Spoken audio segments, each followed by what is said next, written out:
عارف الفرق النهارده بين لعيبه الاهلي ولاعيبه بيراميدز؟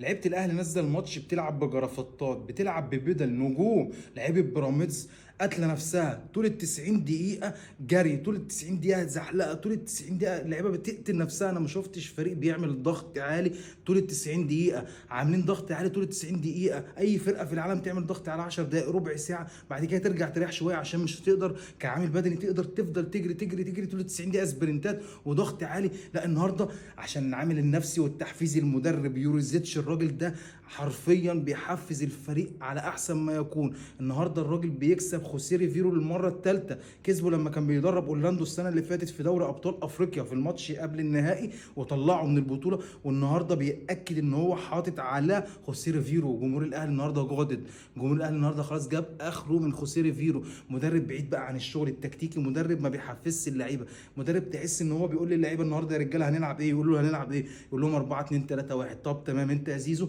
في نص الملعب عايزك درجن درجن، وانت يا بن شرقي عايزك ايه الحركات بتاعتك بقى والترقيص والكلام ده، وانت يا تريزيجيه عايزك تقطم كتير وتشوت، وانت يا عم بن رمضان عايز الكواليتي الحلو يبان بقى والسروهات والشغل الحلو يبان، وانت يا ديانج مش عايز حد يعدي نص الملعب. تعالى بقى المدرب النهارده يوريزيتش.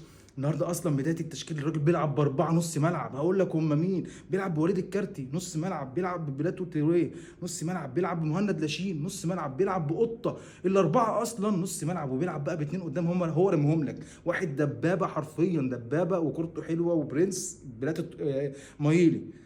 والتاني طبعا البرازيلي الحريف، الراجل اللي هو اسمه ايفرتون. تمام.